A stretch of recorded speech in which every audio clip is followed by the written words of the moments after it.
I have to tell you about this lawsuit, and I'm just showing you the front cover right here. It's Paul Ostapa versus Trane U.S., Trane Technologies, and it was filed in a federal district court earlier this month. And it's not like a long lawsuit, it's 13 pages long, but it is a very interesting story. Here is what happened. For like 16 years, this guy, Paul Ostapa, he worked as an HVAC tech in New York. And he worked for that company, Trane Technologies, Trane U.S., whatever. So he's doing HVAC stuff, air conditioners, whatever it is HVAC people do. Good for him. Fine job. Lovely. Um, in 2022, according to the lawsuit, his company did something absolutely unconscionable. They hired a woman to work in his department. I know, I can't believe it either. So this guy, Ostapa, who's a Southern Baptist, he goes up to his boss, apparently. He was trying to send an email to his boss saying, I can't do this anymore. I can't be sent on service calls to companies. They didn't do residential homes. They mostly did companies, buildings, things like that. This guy wanted to write an email to his boss saying, I can't work with her one-on-one. You can't send me to do a job with this lady person because, I don't know, cooties. Also, I'm a Christian. So he was going to send that email to his boss, is what he said. He cannot be left alone with a woman who is not his wife. And some of you know what I'm talking about because this is better known as the Billy Graham rule, because Billy Graham made it famous. Mike Pence has also used it when he was vice president. And like so many things associated with Billy Graham, it's a bad idea and it's wrapped in the cloak of Christianity. Basically, the reason Ostapa said he could not be left alone with this other woman, there were a few reasons. Maybe the optics would look bad. Maybe he thought it could lead to infidelity. Maybe he just wanted to avoid people spreading false rumors about them, which you're a professional doing a job. Just go do your damn job. Why do you think anyone at this place would think anything non-professional if the two of you were sent to go do a job together? Like, what's going on in your company that's what people are saying? But anyway, he didn't give a damn about what his beliefs might mean for his colleague. He didn't think about, well, what if she misses out on opportunities to learn the trade and do her job well and impress her superiors because she's no longer able to go out to do a job because this guy is assigned to it? Has he ever thought about that? I don't think so. And he didn't think about what it would mean for the company because now they got to schedule him around the possibility that he might be placed with her. Like when they're considering the scheduling stuff, they got to be like, okay, we'll send Ostapa and we'll send the woman. Oh, wait, we can't do that. And now they got to, it's just annoying if you're trying to schedule these people to go do a job. So the problem here is that Ostapa was treating this professional relationship as if it were a personal one. He's implying that there's always the possibility of sex, or other people might think there is the possibility of sex, and I want to avoid that. And so he said he wanted a reasonable accommodation to avoid that scenario. So like I said, he was going to send an email to his boss about all this, but before he could hit send, his boss just like walked past him in the office, so they had a one-on-one conversation about it. This is what the lawsuit says. And the manager basically just laughs off what this guy is saying, and he apparently tells Ostapa, I will share this with you right here because it made me laugh. Here you go. Look at number 19. Mr. Audette, who is the manager, laughed at first, telling Paul that he would not have to worry about being attracted to this other woman. Paul would later learn that this woman is a lesbian. So the manager is like, my dude, you do not have to worry that anyone's going to think you're having sex or that you might be tempted to have sex, because I promise you she ain't interested in you. And Paul quickly retorted that his sincerely held religious beliefs based on scripture must be obeyed irrespective of the woman's looks or sexual preferences, and they were not contingent on the potential for sinful conduct. You see, when Jesus said, you can't get woman cooties, he did not care if you were lesbian or bi or trans.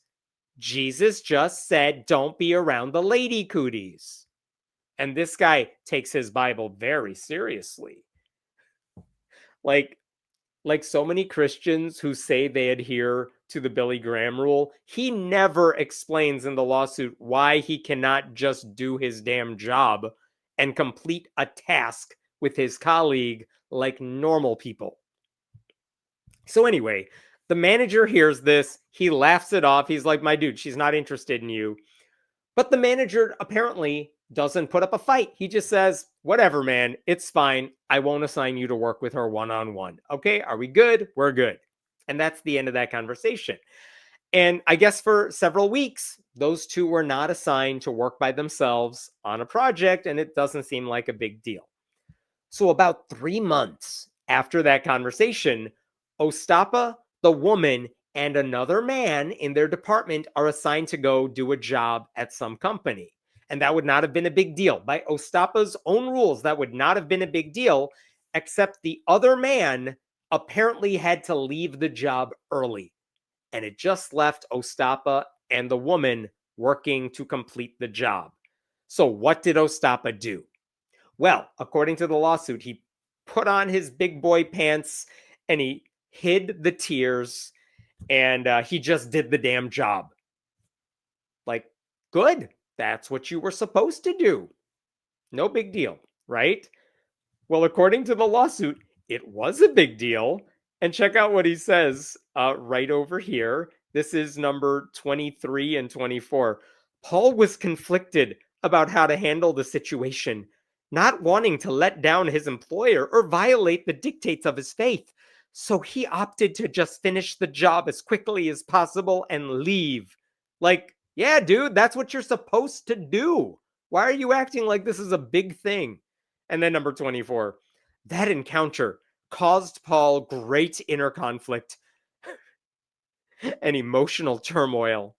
But after prayer and reflection, he decided that it was a one-time mistake by an ill-informed dispatcher, and he let it go. Good for you, Paul. Very brave of you to do the job you get paid to do with someone else also paid to do that job and act like you survived a war. So anyway, a few months after that happens, Ostapa was doing a solo job for the company, and he was informed by the dispatcher, hey, by the way, dude, we're going to send the lady to come help you complete the job. I don't know what the reason for that is. I'm sure they had a good reason. It wasn't a prank or something. They just said, hey, we're going to send another worker to come out there with you. Ostapa tells the dispatcher, oh, no, you can't do that. She's a woman. And he's like, my manager said you would never do this to me. And so the dispatcher is like, what? All right, I won't send her there, I guess. But then the dispatcher reported that complaint to the HR department, and the company soon met with Ostapa and they put him on administrative leave. And then in October of 2022, they fired the guy altogether. And this is what they say right here on number 35. On October 24th, 2022, Paul received another telephone call from the HR rep and the district office manager informing Paul that his employment with Trane Technologies was officially terminated. The basis given for the termination was insubordination for refusal to work with another employee. And he's like, why was I granted this religious accommodation? Why was it not honored or taken into account? And the HR rep says, we have no official record of any such request because it did not go through proper channels. Which is true because, again, he never sent that email. He just had a one-on-one conversation with the manager. So they never had it in writing that they got to help this guy avoid lady cooties. So anyway, Ostapa files a complaint with the Equal Employment Opportunity Commission, which is like the government watchdog for is your company doing things the right way. He said, I'm being discriminated against because of my Christian faith. And the company said, no, he was fired because he wasn't listening to us for many things. And I don't know what else they said. But in any case, I guess a few weeks ago, after years of doing this, the EEOC says, we are not going to investigate this anymore. We're not going to take any action. We're not going to take any action against the company. We're just wiping our hands clean of this. And they basically told Ostapa, now that we are not investigating this, if you want to file a lawsuit, you can go ahead. None of our business. So what I'm reading to you is the lawsuit that he filed, right? So he filed that lawsuit with the help of Liberty Counsel, which is the right-wing legal group best known for representing Kim Davis, the bigoted county clerk from Kentucky who refused to sign marriage licenses for same-sex couples. And she's trying to go to the Supreme Court right now to overturn the Obergefell ruling. That's Liberty Counsel. They're representing this guy too. And they basically say that the company discriminated against Paul on the basis of religion. And this is what they say near the end of this lawsuit. Check out number 57 here. In retaliation for Paul exercising his religious right afforded by Title VII of the Civil Rights Act of 1964 to seek reasonable accommodation in light of the conflict between his sincerely held religious beliefs and the requirement of his employment, defendants subjected Paul to adverse employment actions and a hostile work environment, including interrogation and harassment, forced abrupt administrative leave, and termination of his employment. That is a very long way of saying they made this guy do his job with a colleague, and how dare you? He's a Christian. He should not have to do his job. This is the same feeling I get when like pharmacists say, well, you want me to dispense birth control to someone who has a prescription for birth control? I cannot do that. I am a Christian. It's like, I don't care. Do your job. That's what you're hired to do. I don't care what you think about the medicine. Is it going to hurt the patient? No. So like just fill the damn prescription. So anyway, this is what Liberty Counsel is doing. Now, I want to think this is a slam dunk case, but that may not be true. Religion News Service did an article on this. This is what they said. The Civil Rights Act requires employers to provide reasonable accommodations, but not if doing so creates an undue hardship. I'm going to stop right there. This is what this case is about. Ostapa says, I just asked for a reasonable accommodation. Don't make me do projects with this woman by myself. And the company is saying, you're asking too much. It's unfair. That's going to make us have to hire somebody else, or we don't have the people to like accommodate your scheduling request. That's the question. At what point does someone cross the line? Is his request too far, or should the company have been able to accommodate it? And this article says most legal disputes over religious accommodations, such as the case of a postal worker who objected to working on Sundays for religious reasons, hinge on determining the line between a reasonable accommodation and a hardship. In 2023, the Supreme Court ruled in the postal workers' favor, because of course they did. This is also interesting. In 2019, a sheriff's deputy in North Carolina sued after being fired for refusing on religious grounds to ride alone with a female colleague, but that suit was eventually settled before going to trial. And by the way, this is my favorite one. In 2013, the Iowa Supreme Court ruled that a male dentist had not violated discrimination laws when he fired a female assistant at the urging of his wife. The dentist and his assistant had been texting, and his wife saw that as a threat to the marriage. So this dude fired the assistant, and she sued citing gender discrimination. And basically, the Supreme Court said, no, the friendship between you two was at issue. You guys were getting close. He fired you because you were getting close, not because you were a woman. So too bad for you, assistant. You're out of a job. They also noted the dentist may have treated his assistant badly by firing her, but it wasn't discrimination. So this type of law, it's not clear cut. We have no idea what the federal courts are going to do about it. But I think the situation is interesting in itself. And I think it's a reminder of how corrosive the Billy Graham rule can be when you take it out of a church environment and put it in a corporate setting, right? Because it essentially sanctions gender-based discrimination.